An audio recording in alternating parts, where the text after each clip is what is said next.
guys, welcome back to my channel. I hope you all will be doing well.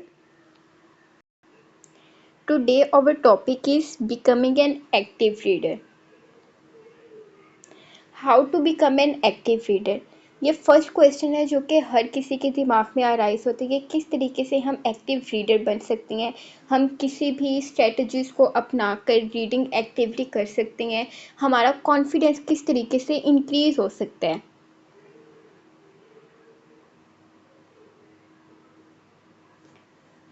ये shocking news है और I hope कि अगर आप ये वीडियो कंप्लीट वॉच करेंगे तो एट लास्ट आपको कोई ना कोई बेनिफिट ज़रूर होगा और आप एक्टिव रीडिंग जल्दी कर पाओगे अगर आप इन टिप्स और ट्रिक्स को फॉलो करोगे। तो सबसे पहले अगर आप मेरे चैनल पर न्यू हैं तो आपने लाइक करना है, शेयर करना है, कमेंट करना है और सब्सक्राइब करना है।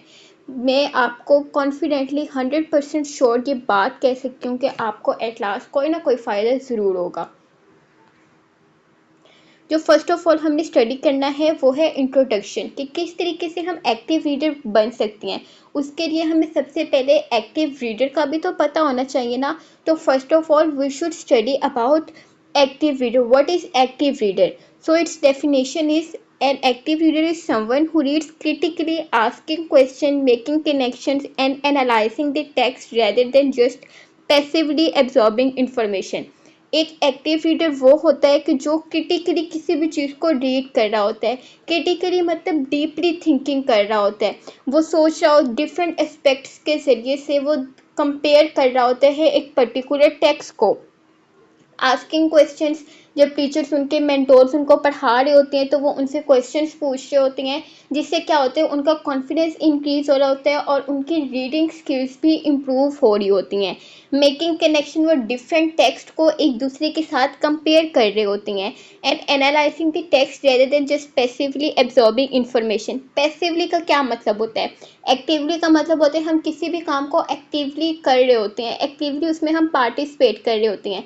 लेकिन पैसिवली का क्या होता है कि हम उसमें एक्टिवली इन्वॉल्वमेंट नहीं कर रहे होते हैं। मतलब हम सुस्त सो रहे होते हैं, हम लेजीनेस फील कर रहे होते हैं। तो इसी वजह से वो कह रहे हैं कि rather than passively absorbing information, ऐसा नहीं होना चाहिए कि क्लास में आप चुप करके बैठे हुए हो। आपको कम्युनिकेट करना चाहिए। Communication is the key to success. ये काफ़ी इंपॉर्टेंट पॉइंट है। अगर आप इसको अपनी रियल लाइफ में अपनाओगे तो इंशाल्लाह you should be benefit about this. Next one is importance of reading in personal growth and development. अब रीडिंग की क्या इंपॉर्टेंस है पर्सनल ग्रोथ में और डेवलपमेंट में?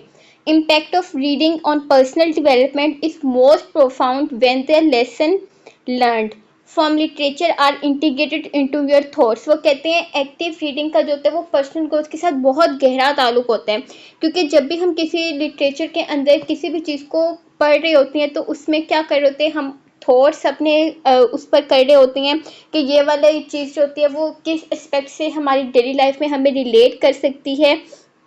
इसके ज़रिए एक्टिव रीडिंग के ज़रिए से हम दूसरों के साथ इंटरेक्शन कर रहे होते हैं। हम किसी भी दूसरे इंसान का टेक्स्ट पढ़ रहे होते हैं। हम किसी भी दूसरे इंसान ने जो आर्टिकल लिखा होता है उसको पढ़ रहे होते हैं जिसकी वजह से क्या होता है कि हमें बेनिफिट हो रहे होते हैं। हम इनडायरेक्टली हम उस इंसान के साथ इंटरेक्ट हो रहे होते हैं जिसका हम टेक्स्ट पढ़ रहे होते हैं। Through reading, you can shape your worldwide, refine your values, and develop a profound empathy for the world around you. अगर आप रीडिंग को अपनी डेली लाइफ के अंदर अपनाते हो तो उसका सबसे बड़ा फ़ायदा क्या होता है कि आपके वैल्यूज़ रीडिफाइन होती हैं और आपके अंदर जो होता है वो बहुत सा नॉलेज गेंड हो रहा होता है। अब एक्टिव रीडिंग की आप लोगों को समझ आ गई होगी कि एक्टिव रीडिंग का बेसिकली मतलब क्या होता है और इसकी इम्पोर्टेंस हमारी डेली लाइफ के अंदर क्या होती है। नेक्स्ट वन में जो होगा आप जब यहाँ पे इमेज को भी आप देख लो कि आप डिफरेंट तरह के सॉन्ग्स को सिंग कर रहे होते हो, सुन रहे होते हो, तो क्या हो रहा होता है कि उससे भी आपकी एक्टिव रीडिंग होती है। मतलब आप दूसरे इंसान के स्किल्स को सीखने की कोशिश कर रहे होते हो। तो हमेशा इसको नेगेटिव में नहीं लेना चाहिए, कभी कभार पॉजिटिव में भी होना चाहिए कि आप दूसरे इंसान से अच्छी चीज़ें भी सीख रहे होती हैं। अब नेक्स्ट हमने स्टडी करना है benefits of reading.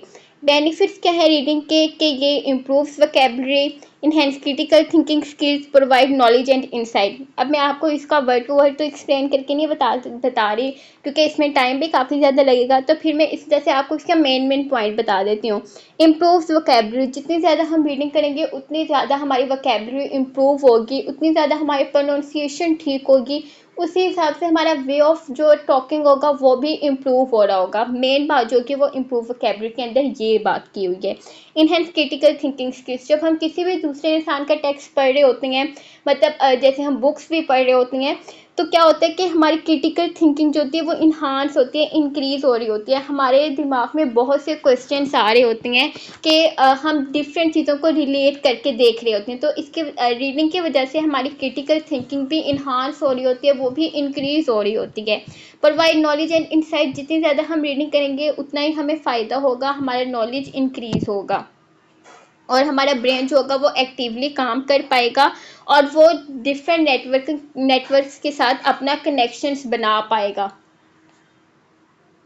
Next one, इस इमेज में आप देख लें कि हम लोग क्या कर रहे होते हैं। हम लोग जब पैदा होते हैं हम स्टार्टिंग से ही तो रीडिंग करना स्टार्ट नहीं कर देते हैं ना। हम आहिस्ता आहिस्ता बड़े होते हैं, स्कूल्स जाते हैं, फिर उसके बाद हम अपनी रीडिंग और लर्निंग स्टार्ट करते हैं। लेकिन जो हमारा बेसिक स्टेप्स होते हैं वो हमारे होम से शुरू होते हैं, हमारे घर से शुरू होते हैं। हम अपने पेरेंट्स से टॉक कर रहे होते हैं, हम अपने रिलेटिव से कर रहे होते हैं, हम अपने सिबलिंग्स से कर रहे होते हैं। तो क्या होता है कि वो भी हमारे लिए एक तरह से बेनिफिशियल हो जाता है।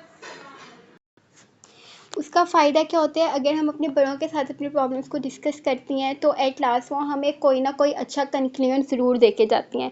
तो इसी वजह से हमारी रीडिंग स्किल्स होती हैं वो हम बेसिकली हमारे घर से इम्प्रूव हो रही होती हैं, एंड देन हम स्कूल में जाकर लर्न कर रही होती हैं, जो कि हमारी डेली लाइफ एक्टिविटीज़ में लर्निंग या फिर वो रीडिंग जो होती है वो हेल्प कर रही होती है।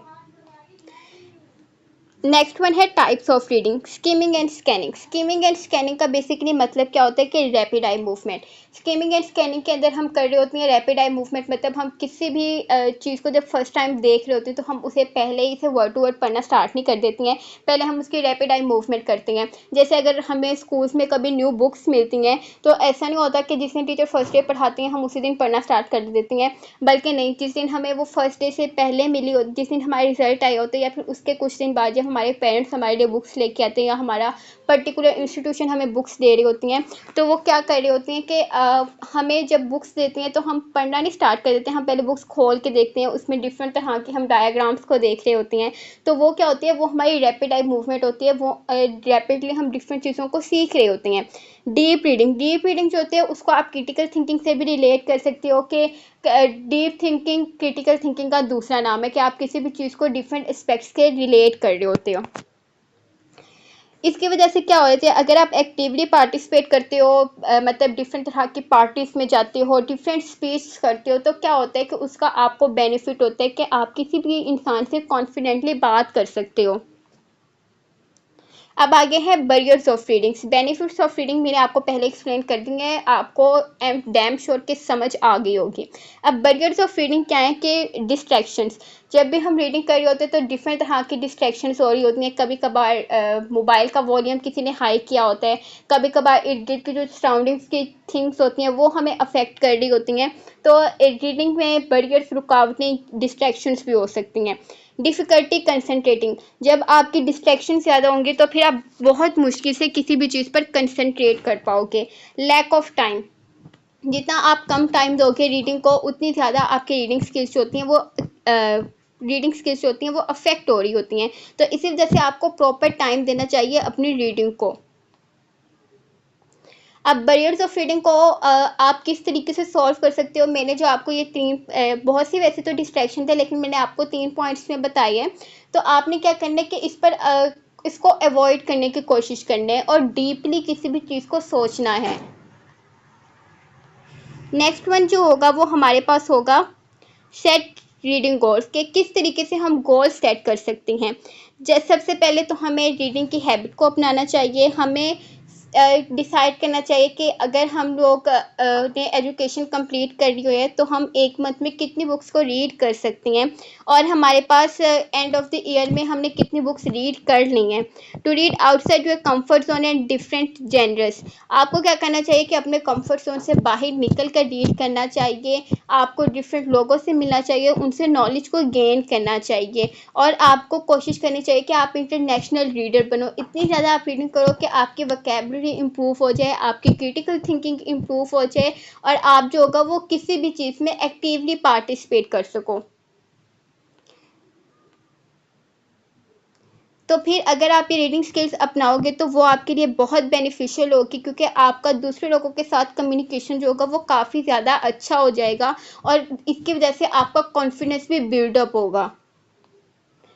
आपको बस कभी भी किसी इंसान से नहीं डरना चाहिए, जिसने जो सोचना है सोचे, आपको बस अपने करियर पर और अपने आप पर फोकस रखना चाहिए। इम्प्रूव कम्प्रीहेंशन, के रीडिंग की वजह से हमारी कम्प्रीहेंशन भी इम्प्रूव हो सकती है। कम्प्रीहेंशन क्या होता है कि एबिलिटी टू एनालाइज समथिंग, कि किसी भी चीज़ को हम किस तरीके से एनालाइज कर सकते हैं। आप क्वेश्चंस पूछ सकते हैं रीडिंग के दौरान, आप की पॉइंट्स को समराइज कर सकते हैं, या फिर दूसरे लोगों के साथ डिस्कस भी कर सकते हैं। अगर आप इनको अपनाएंगे या फिर अपने दूसरे इर्द गिर्द के लोगों की मदद करेंगे तो क्या होगा कि वो आपके लिए बहुत बेनिफिट होगा, और उसका आपको डेली लाइफ में बहुत फ़ायदा हो रहा होगा। नेक्स्ट वन है एक्टिव इंगेजमेंट टेक्निक, कि आपने क्या करना है कि इंपॉर्टेंट पैसेजेस को मार्क करना है, उनका कनेक्शन अपने पर्सनल एक्सपीरियंस के साथ करना है, और आपने कॉन्सेप्ट को विजुअलाइज करना है, मतलब उनको रिलेट करना है अपने साथ। और एक्टिव इंगेजमेंट आपने दूसरे लोगों के साथ जो है वो एक्टिवली पार्टिसिपेट करना है, मतलब इर्द गिर्द में अगर लोगों को आपकी हेल्प की ज़रूरत है तो फिर आपको वो हेल्प भी उन्हें प्रोवाइड करनी चाहिए। Reading across generous, reading across generous का मतलब क्या होता है कि आपने डिफरेंट बुक्स को प्रैक्टिस करना है, उनके अंदर जो भी टेक्स्ट लिखा हुआ है उसको रिलेट करना है, और ये बहुत फैंटेस्टिक वे है कि आप डिफरेंट पर्सपेक्टिव्स को एक दूसरे के साथ रिलेट कर सकते हो, अपनी इमेजिनेशंस को क्लियर कर सकते हो, और न्यू आइडियाज़ को डिस्कवर कर सकते हो। फिक्शनल और नॉन फिक्शनल में क्या डिफरेंस होते हैं? फिक्शनल वो चीज़ें होती हैं जो कि एक राइटर खुद एज्यूम कर रहा होता है, जो कि उसके खुद का कंफर्ट जोन होता है, या फिर वो रियलिटी के करीब नहीं होता है, मतलब वो उसकी थिंकिंग पर डिपेंड कर रहा होता है कि वो किस तरीके से किस चीज़ों को देख रहा होता है, मतलब रियलिटी से उनका बहुत कम ताल्लुक होता है। लेकिन जो नॉन फिक्शनल चीज़ें होती हैं उनका ताल्लुक जो होता है वो हमारी रियलिटी के साथ होता है, ठीक है। मतलब हम किसी भी इंसान के बारे में बता रहे हैं कि वो यहाँ पर पैदा हुआ, उसने ये काम किए, तो हम प्रॉपर उसने जो काम किया होगा उसके मुताबिक ही बता रहे होंगे। हम खुद नहीं एज्यूम कर रहे होंगे कि उस वक्त वो थका हुआ था, उसने ये किया, मतलब हम जब तक अपने आप को रिलेट नहीं कर रहे होंगे, बल्कि जो हमें यूनिवर्स कैरी होगी करने को, हम उसके अकॉर्डिंग कर रहे होंगे। रियलिटी के साथ नॉन फिक्शनल का बहुत ताल्लुक होगा। पोइट्री जो होती है डिफरेंट तरह की होती है, कुछ रोमांटिक होती है, कुछ क्लासिसिज्म होती है। तो फिर ये आप पर डिपेंड करते हैं कि आप कौन सी पोइट्री को ज़्यादा रीड करना चाहते हो। और इसके अलावा अगर आप एक्टिव रीडिंग करते हो तो फिर क्या होता है, उसका आपको बहुत ज़्यादा फ़ायदा होता है। आप क्या होते हो, कॉन्फिडेंस आप में बिल्डअप होता है, आप किसी भी सेमिनार्स पर जाकर इजीली परफॉर्म कर सकते हो, इजीली अपनी बात दूसरे इंसान तक कन्वे कर सकते हो। फिर उसके बाद क्या होता है कि हमारे पास impact of active reading on personal growth, के पर्सनल ग्रोथ पर एक्टिव रीडिंग का क्या असर होता है। अगर हमारी रीडिंग अच्छी होगी, दूसरे इंसान को समझाने का तरीका अच्छा होगा, तो पर्सनल ग्रोथ भी हमारी अच्छी ही होगी, दूसरे इंसान पर हमारा अच्छा ही असर पड़ेगा, कॉन्फिडेंस बिल्डअप होगा, सेल्फ इस्टीम होगा, और क्या होगा कि हमें डेली एक्टिविटीज़ में वो बहुत ज़्यादा हेल्प कर रहे होंगे। That's all. और इसके अलावा मुझे आप लोगों को एक्टिव रीडिंग की काफ़ी ज़्यादा समझ आ गई होगी, थोड़ा सा बोर ना होइएगा। मैंने कोशिश तो की है कि आपको इजीली और अच्छे तरीके से समझाने की कोशिश करूँ, तो स्टे कनेक्टेड। और आगे अब हम मूव टूवर्ड नेक्स्ट स्लाइड करेंगे।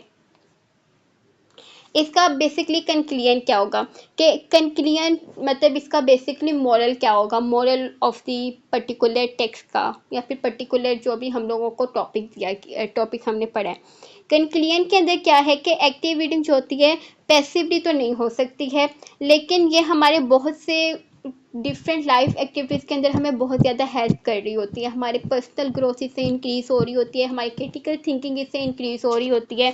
और इससे पहले जो हमने पढ़ा कि हमारे पास जो कि वो बैरियर्स क्या थे कि रीडिंग के, कि हमें डिस्ट्रैक्शन से अवॉइड करना चाहिए। तो फिर इसी तरीके से कंक्लूजन के अंदर उन सारी चीज़ों को सम अप करके बताया गया है। अगर आपके माइंड में कोई भी क्वेश्चन हो रिलेटेड टू दैट स्लाइड्स या फिर एक्टिव रीडिंग के आसपास ही कोई क्वेश्चन हो तो आपने ज़रूर पूछना है।